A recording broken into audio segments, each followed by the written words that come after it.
Penuballi MPDO కార్యాలయం ఎదుట దివ్యాంగులు ఆందోళన చేపట్టారు. 2 నెలల క్రితం సబ్సిడీతో దివ్యాంగులు ఇది రాజ్యాంగానికి రుణాలు ఇస్తామని ప్రకటించడంతో మండల పరిధిలోని 246 మంది వికలాంగులు ఆన్లైన్లో దరఖాస్తులు చేసుకున్నారు. నేడు వెరిఫికేషన్ కోసం ఎంపీడీఓ కార్యాలయానికి రావాలని తెలపడంతో ఉదయం 10 గంటలకల్లా దివ్యాంగులు కార్యాలయం వద్దకు చేరుకున్నారు. అయితే మండలంలో ఒక యూనిట్ మాత్రమే ఉందని, అది కూడా 100% వికలాంగులుగా ఉన్న వారికి మాత్రమే ఇస్తామని అధికారులు తెలపడంతో దివ్యాంగులు ఆందోళన వ్యక్తం చేశారు.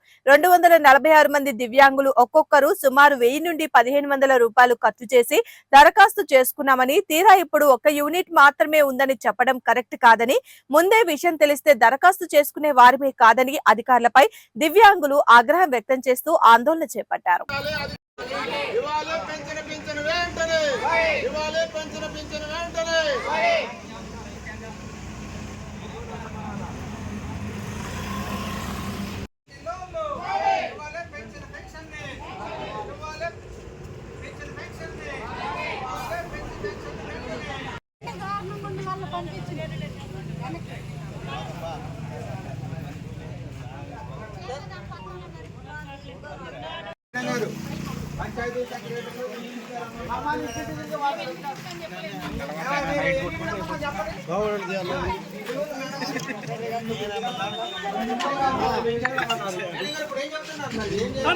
రమ్మన్నారు మమ్మల్ని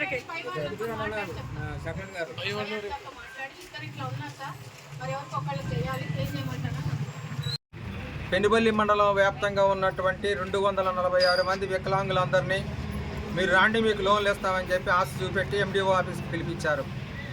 ఉదయం 8:30కే ఇంటికాడ బయలుదేరినటువంటి వికలాంగులు ఎండిఓ ఆఫీస్కి 9:30 కల్లా చేరుకున్నారు. వాళ్ళు ఈరోజు వాళ్ళతో పాటు వికలాంగులు తీసుకురావడానికి ఒక ఇంట్లో ఉన్నటువంటి ఒక మనిషి కూలిపోయేది మానుకొని ఆటోలో ఏదో వెహికల్స్ మాట్లాడుకొని ఎక్కించుకొని వచ్చారు. ఎండిఓ ఆఫీస్కి దర్శనం చేస్తే 9:30కి, ఇప్పుడు 12 అవుతుంది. అధికారులు కనీసం వాళ్ళని పట్టించుకోలేదు. ఇక్కడ ఎండిఓ గారు కానీ దానికి ఒక కమిటీ వేసినా అన్నారు. ఎండిఓ గారు, సిడిపిఓ గారు, డాక్టర్ గారు, ఏపీఎం గారు వీళ్ళందరి సమక్షంలో ఇంటర్వ్యూ చేసి సర్టిఫికెట్స్ వెరిఫికేషన్ చేసి వాళ్ళకి లోన్ శాంక్షన్ చేస్తానని చెప్పారు. అసలు సర్టిఫికెట్స్ వెరిఫికేషన్ లేదు. అసలు అధికారులు ఇంతవరకు ఒక్క అధికారి కూడా ఉన్నతమైనటువంటి అధికారులు, మండల ఉన్నత అధికారులు, సూపరింటెండెంట్ గారు, టైపిస్ట్ గారు, యూడీసీ గారు కాదు, పైన ఉన్నటువంటి అధికారులు మాత్రం ఒక్కళ్ళు కూడా ఇంతవరకు సమాధానం చెప్పిన పరిస్థితి లేదు. అంతేకాదు వికలాంగులు చెట్ల కింద ఉంటే కనీసం మంచినీళ్ళు ఇచ్చే దిక్కు కూడా లేదు. ఇక్కడ వాళ్ళ కూర్చోమన్న దిక్కు కానీ వాళ్ళు ఎందుకు వచ్చారు అని ఆళ్ళ పాలన చూసే పరిస్థితి కూడా లేదు. అంటే ఈ మండలంలో ఉన్నటువంటి అధికారులు వికలాంగుల పట్ల వాళ్ళ యొక్క వైఖరి ఏంటి అనేది ఇప్పుడు స్పష్టంగా అర్థమవుతుంది. ఇప్పటికే వికలాంగులు మీరు చూస్తున్నారు, వాళ్ళ జీవనోపాధి అగమ్య గోచరంగా ఉంది. జీవించడానికే చాలా అష్టకష్టాలు పడుతున్నారు.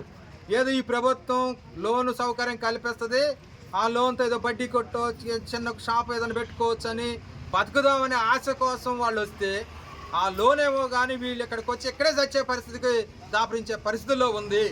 వాళ్ళు ఎండాకాలం 12 గంటలు అవుతుంటే మంచినీళ్ళు పోసే దిక్కు లేకపోతే, అధికారులు పట్టించుకోకపోతే ఎవరిని అడగాల, ఏ అధికారిని అడగాలో అర్థం కానటువంటి స్థితిలో ఇలా పెనుబల్లి మండలంలో ఉన్నటువంటి 246 మంది వికలాంగులు ఉన్నారు. మరొక నేరపూరితమైనటువంటి విషయం ఏంటంటే, వచ్చిన ఆ వికలాంగులందరితో 9:30 నుంచే సంతకం పెట్టించుకొని పోండి అంటున్నారంట. అసలు ఎందుకు పిలిచారో, ఎందుకు సంతకం పెట్టించుకున్నారో, అసలు ఏం చేశారో కూడా వాళ్ళకి ఏం తెలియదు. పెట్టమన్నారు, సంతకం పెట్టారు. అంటే ఇప్పుడు సూపరింటెండెంట్ గారు చెప్పేది ఏంటంటే ఒక్క లోనే వచ్చిందంటే ఆ ఒక్క లోను కూడా మా ఇష్టం వచ్చిన వాళ్ళకి ఇస్తామని చెబుతున్నారు. అదైనా ఇప్పుడు ఈ 246 ముందు తీయాలి కదా లోను, కానీ అటు కాదు, వాళ్ళ ఇష్టం వచ్చిన వాళ్ళకి ఇవ్వటం కోసం వీళ్ళందరితో ముందుగా అసలు ఏమీ చెప్పకుండా, ఏమీ రాపియకుండా స్టేట్మెంట్ రికార్డ్ చేసి సంతకాలు తీసుకోవడం అనేది కూడా చాలా లోపభూయిష్టమైనటువంటి విషయం. దీనిపైన కూడా అధికారులు స్పందించాల్సినటువంటి అవసరం ఉంది. అట్లనే ఈ రాష్ట్ర ప్రభుత్వం ఎన్నికల మేనిఫెస్టోలో ఏం పెట్టింది, మేము గెలవగానే వికలాంగులందరికీ 6000 రూపాయలు పెన్షన్ ఇస్తానని చెప్పింది. 6000 రూపాయలు కాదు కదా, ఇంతకుముందు ఇచ్చే పెన్షన్ కూడా ప్రతి నెల ఇచ్చేటువంటి పరిస్థితి లేదు. అందుకోసం సిపిఎం పార్టీగా మేము చెబుతున్నాం, ఈరోజు ఇక్కడ ఈ మండల కేంద్రానికి పిలిపించినటువంటి వికలాంగులకి న్యాయం జరగకపోతే అవసరమైతే ఇంకేదైనా ఆందోళన పెంచడానికి మేము సిద్ధంగా ఉన్నాము. వికలాంగులతో ఆటలాడుకుంటున్న అధికారులు, వికలాంగుల గురించి ఆలోచించినటువంటి అధికారులు, వికలాంగుల పట్ల వాళ్ళ యొక్క మొండి వైఖరి ఏంటి అనేది ఇక్కడే స్పష్టంగా కనపడుతుంది అనేటువంటి విషయం తేటతెల్లమైంది. అందుకోసం ఇప్పటికైనా అధికారులు స్పందించాలా, కలెక్టర్ గారు కూడా దీనికి వెంటనే స్పందించాల్సినటువంటి అవసరం ఉందని చెప్పి మరొకసారి మనవి చేసుకుంటూ ఈ కార్యక్రమాన్ని ఈ ఆందోళన పద్ధతులకు మార్చుకోవాల్సినటువంటి పరిస్థితికి దాపరించింది.